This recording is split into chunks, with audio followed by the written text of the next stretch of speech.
Bom dia, alunos.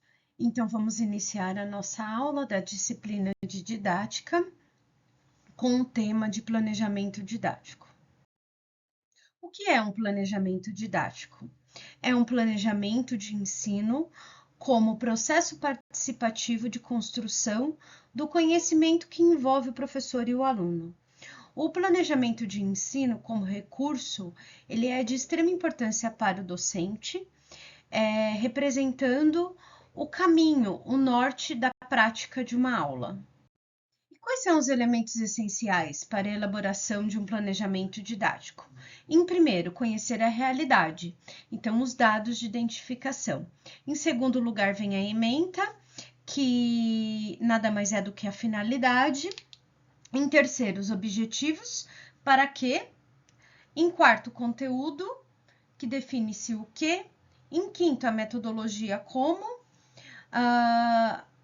Existe a necessidade de se elaborar um cronograma e segui-lo. Os recursos, que é quais.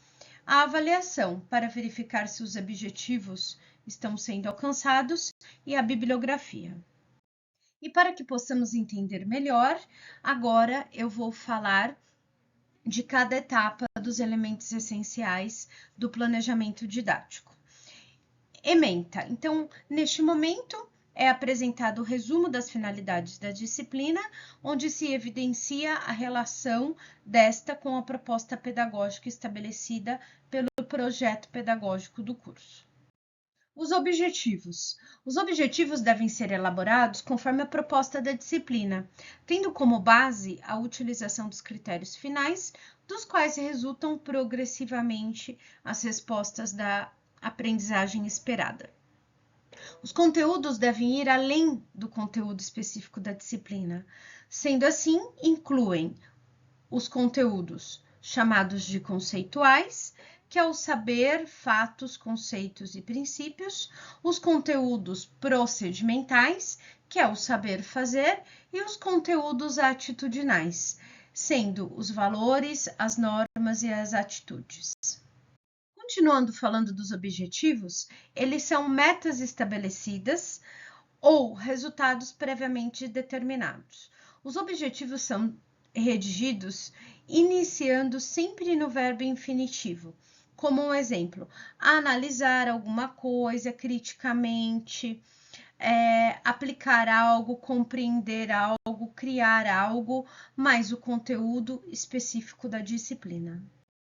Quando pensamos em objetivos gerais, estamos falando daqueles mais amplos e complexos, que poderão ser alcançados, como, por exemplo, ao final do curso, ao final da disciplina, ao final do semestre, incluindo o crescimento esperado nas diversas áreas da aprendizagem. Já quando falamos dos objetivos específicos, nós estamos falando dos aspectos mais simples, mais concretos, os alcançáveis em menor tempo. Eles surgem ao final de uma aula ou de um período de trabalho e, em geral, explicam desempenhos observáveis. E o que é o conteúdo programático? Trata-se de um conjunto de temas ou assuntos que serão estudados durante o curso em cada disciplina. Tais assuntos são estabelecidos e organizados a partir da definição dos objetivos. Nesse item será listado todos os conteúdos de aprendizagem importantes e fundamentais para atingir as finalidades e os objetivos da disciplina. Já na metodologia, ela deve ser apresentada com muita clareza, evidenciando a forma como o conteúdo vai ser trabalhado. Deve indicar os movimentos didáticos pedagógicos que estarão presentes no desenvolvimento das atividades. Esse componente do plano exige especificação de como o professor irá valorizar o conhecimento prévio dos alunos, articulando o novo conhecimento com a realidade e analisando em relação ao conhecimento anterior do aluno. É muito comum na metodologia trabalharmos com as estratégias. Então, as estratégias são os meios utilizados de organização da aprendizagem. Vamos entender um pouquinho das estratégias que existem?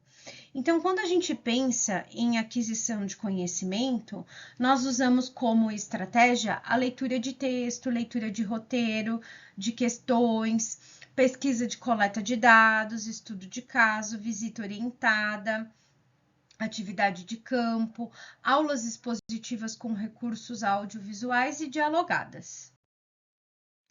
Quando os objetivos são desenvolver as habilidades do aluno, nós estudamos como utilizamos, como estratégia o desempenho de papéis através de dinâmicas, painéis integrados, aulas práticas, grupos de oposição, dinâmica de grupo, atividade em grupo, pequenos grupos para formular questões pertinentes. Quando temos como objetivo o desenvolvimento das atitudes, também podemos utilizar como estratégia estudo de caso, relatório com opinião fundamental, debate em pequenos grupos com posicionamentos diferentes e estágio. Quando os objetivos são o confronto com a realidade, nós podemos utilizar como estratégia atividade de campo, estágio, pesquisa de opinião, estudo de caso e estudo do meio.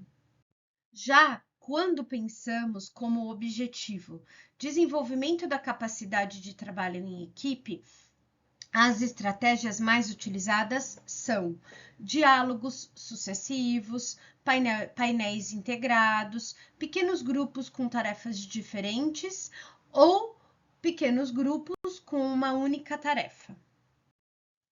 Quando temos como objetivo a iniciativa na busca de informações, as estratégias mais adequadas são projeto de pesquisa, estudo do meio e o estudo de caso.